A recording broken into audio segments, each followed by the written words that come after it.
In the 1990s, Las Vegas sold dreams for pocket change. $1 shrimp cocktails, $5 buffets, and hotel rooms that cost less than a night out back home. It wasn't just cheap, it was generous. A city that made ordinary people feel extraordinary. But in 2025, that illusion is shattered.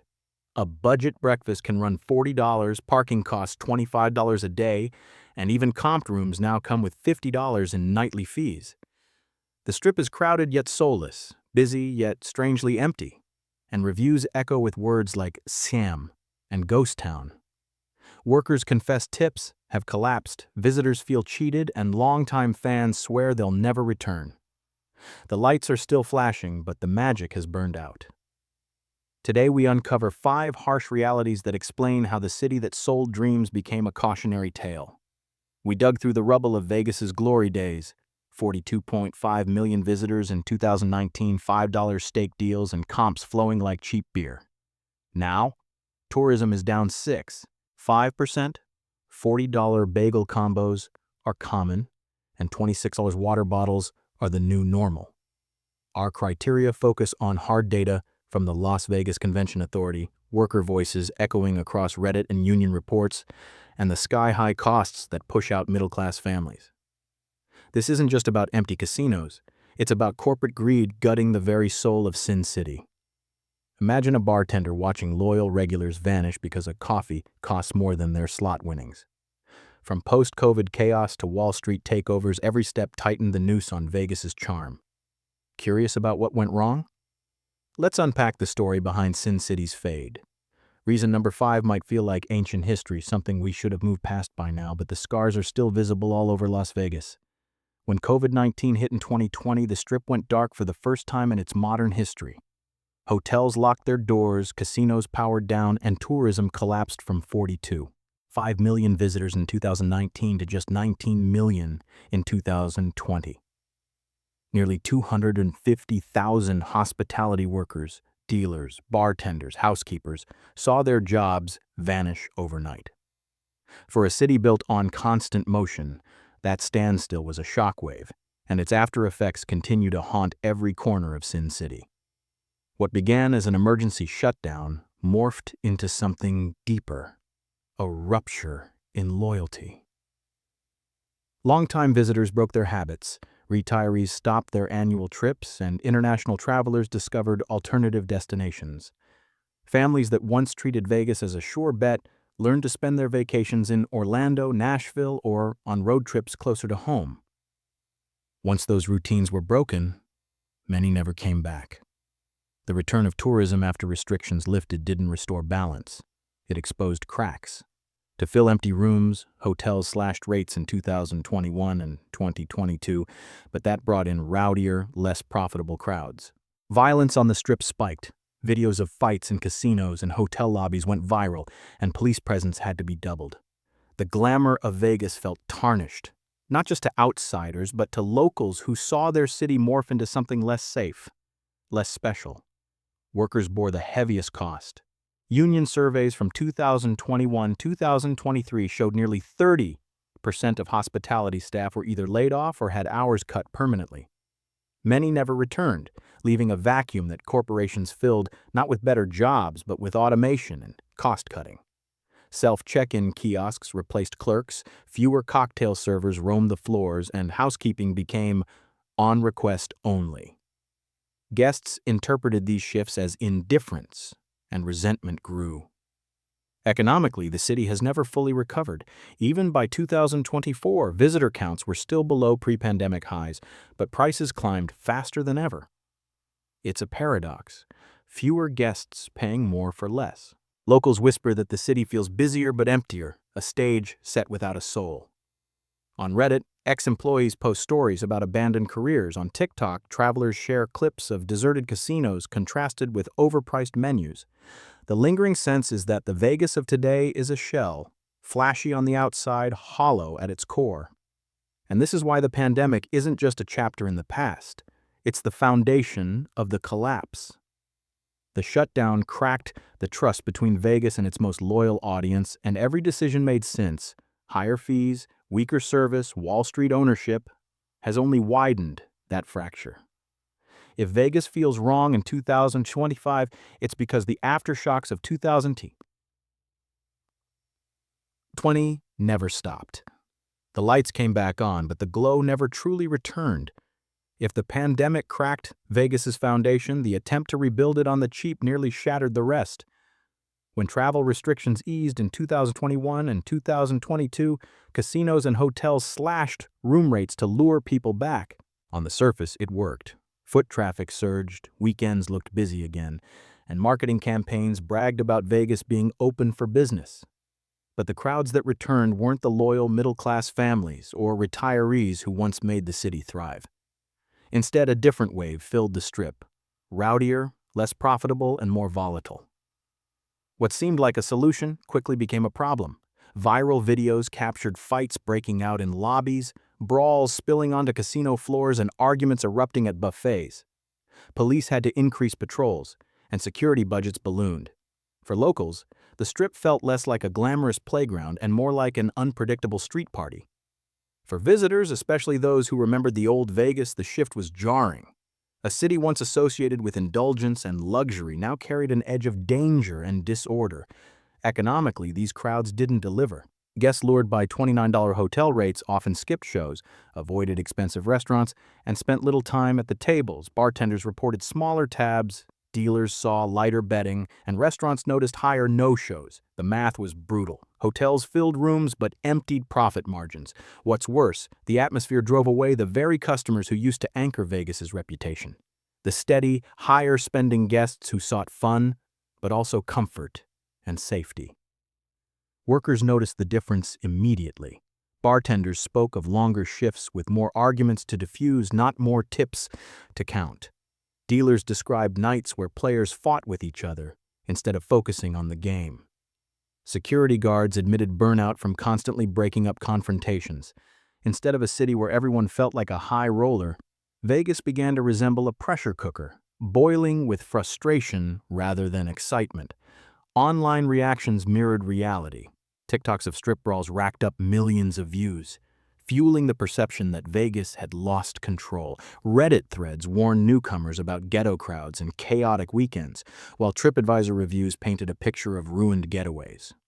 Stories of guests cutting trips short circulated widely, people who came for fun but left early, unsettled by what they experienced. And unlike the cheap thrills of old Vegas, these weren't the kind of stories that made others want to visit. By 2025, the reputation damage lingers. Cutting prices brought bodies through the doors, but it traded long-term loyalty for short-term chaos. Instead of restoring the Strip's magic, it diluted it, filling neon-lit halls with noise but not with joy. The gamble backfired. In trying to rebuild fast, Vegas undermined the very image it needed to protect. Crowds alone don't make a city thrive. It's the kind of crowd that matters. And in chasing numbers, Vegas ended up attracting the wrong ones. If slashing room rates brought the wrong crowds, handing over the keys to Wall Street made sure the city's soul wouldn't return. In the past, Vegas was run by hoteliers and casino bosses whose business model was simple. Keep rooms cheap, keep drinks flowing, and make money when guests played. It wasn't altruism, it was a win-win. Guests felt spoiled, and casinos profited from their longer stays and freer spending. But in the 2010s, ownership shifted. Major players like MGM Resorts and Caesars sold off their real estate to firms like Blackstone, turning Vegas into a portfolio line item. By 2025, much of the Strip isn't really run by showmen anymore. It's run by spreadsheets, and spreadsheets don't care about magic. Instead of comped buffets, visitors get $50 resort fees. Instead of free parking, it's $25 a day. Cocktails stretch to $26, while bagel breakfasts top $40. Every corner feels monetized, every gesture transactional. What used to be a city built on generosity now feels like a city built on extraction. Workers whisper that decisions aren't made in the casino anymore. They're made in boardrooms a continent away, where the only goal is squeezing a higher quarterly return. The effects ripple through everything. Marketing is glitzier than ever, but service is thinner. Employees report rising quotas, shrinking teams, and relentless cost-cutting. Guests sense it immediately. Lines get longer, rooms dirtier, staff less attentive. The human touch that once disguised Vegas's hustle has been stripped away. When you're treated like a number, you behave like one, spending less, tipping less, returning less often. Online, resentment builds. Reddit threads rail against corporate Vegas, comparing the Strip to an airport terminal designed to drain wallets. TripAdvisor reviews highlight hidden charges that feel like scams. TikTok videos contrast vintage footage of $5 steak dinners with today's $65 plates, mocking the city's bait and switch. For potential visitors, the message is unavoidable. Vegas isn't run for your fun anymore, it's run for someone else's balance sheet. By 2025, the Wall Street takeover has rewritten the unwritten contract between the city and its guests. The old deal was, we'll treat you like a high roller while you spend. The new deal is, we'll charge you like a high roller no matter what you do. That subtle but devastating shift explains why so many say Vegas feels wrong. The neon still dazzles, but behind it lies an accountant's ledger, and no one ever booked a vacation to feel like a line item. If Wall Street ownership changed the mindset of Vegas, relentless price hikes changed its reputation. For decades, the city thrived on the promise of value. $5 steak dinners, cheap buffets, affordable rooms. By 2025, that promise feels laughable. Breakfast combos run $40, cocktails top $26, parking is $25 a day, and nightly resort fees climb past $50. A weekend that once cost under $200 now routinely approaches $1,000 for a middle-class family. The sting isn't just in the numbers, it's in the betrayal. Vegas marketed itself as the place where ordinary people could feel extraordinary without breaking the bank. That illusion collapses when every receipt feels like an ambush. Guests describe the experience with words like nickel and dimed, scam, and ripoff. Reviews on TripAdvisor and Reddit echo the same story. People arrive excited but leave bitter, their wallets drained and their patience gone. TikToks comparing old menus with current prices go viral, showing the absurd leap from $5 steak specials in the 90s to $65 entrees today. The symbolism is devastating. The city that once invited you in with bargains now pushes you out with sticker shock. Workers feel the backlash directly. Bartenders report fewer tips because customers spend reluctantly. Dealers see players bet smaller amounts, cautious after realizing how much of their budget was eaten by food and fees. Housekeepers hear complaints not about their work, but about the cost of the room itself. Morale drops across the board, creating a vicious cycle. Unhappy guests make for harder shifts, and stressed employees deliver worse service, which only fuels more unhappiness. The math shows the damage. Visitor numbers remain below their 2010 peak, but average daily rates for hotels are higher than ever. The city is making more money per guest, but fewer guests are coming, and those who do often say they won't return.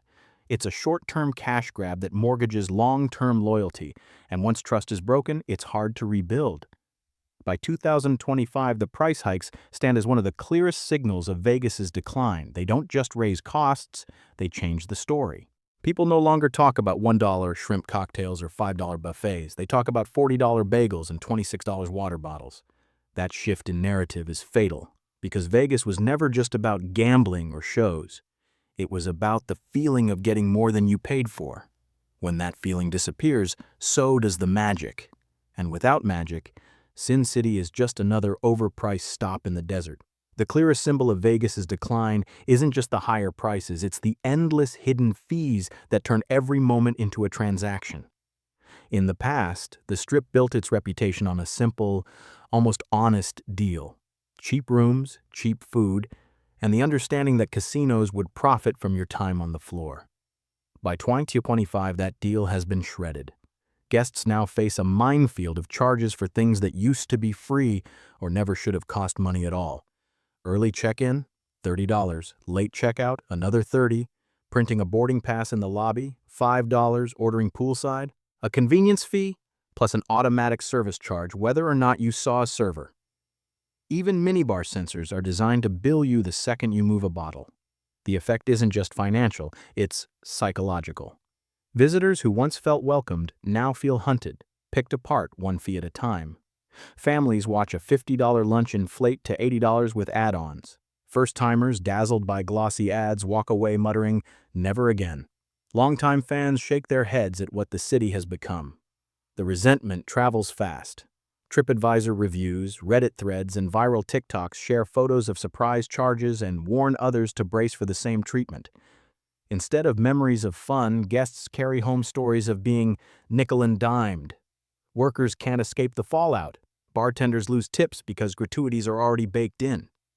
Dealers overhear players complaining that their bankroll is gone before they even sit down. Housekeepers feel the sting when guests, soured by hidden fees, skip leaving cash on the pillow.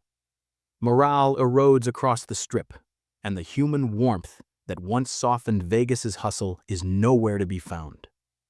By 2025, hidden fees stand as the most visible marker of Vegas's unraveling.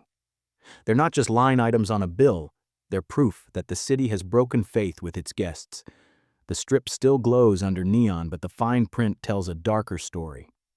And nothing kills the magic of Sin City faster than realizing the most elaborate trick isn't on stage but on your receipt. Looking back at these 5 reasons, a bigger picture emerges. Las Vegas didn't just get more expensive, it rewrote the very deal that made it magical. For decades, the Strip thrived on an unspoken contract. We'll spoil you with cheap rooms, free perks, and a sense of being a high roller, while you spend freely on the floor. That contract kept middle-class families, retirees, and first-timers coming back year after year. But starting with the pandemic shutdown, every decision since has chipped away at that trust. Cheap rooms brought chaotic crowds, Wall Street ownership prioritized profit over people, price hikes and hidden fees turned generosity into extraction. The result is more than just higher bills, it's the collapse of an identity. Vegas once gave ordinary people extraordinary weekends. In 2025, it often gives them frustration, resentment, and a story of being scammed. And stories spread faster than neon glows. TikToks of surprise fees, Reddit threads of fights on the Strip, reviews of dirty rooms, these travel further and last longer than any glossy ad campaign. Reputation, once Vegas's strongest currency, is being spent faster than it can be replenished. The tragedy is that it didn't have to be this way. Vegas didn't lose to another city. It lost to itself, to greed. That blinded it to the simple truth. People will spend freely when they feel valued, but they shut their wallets when they feel tricked. And until the Strip finds a way to restore that trust, the lights may stay on, but the magic will stay gone. Vegas's story is no longer just about bright lights and jackpots. It's a cautionary tale of how greed can hollow out even the most dazzling of cities. From pandemic shutdowns to Wall Street takeovers, from rowdy crowds to relentless fees, Sin City has traded its magic for margins. But the question is, can Vegas ever win back the trust of everyday travelers? Or is the Strip destined to be a playground only for the wealthy? We'd love to hear your thoughts. Have you noticed the change, or do you still see the old Vegas sparkle? Drop your experience in the comments. And if you found this breakdown eye-opening, hit like, share with a fellow traveler, and subscribe for more deep dives. Until next time, may your travels be richer in memories than in receipts.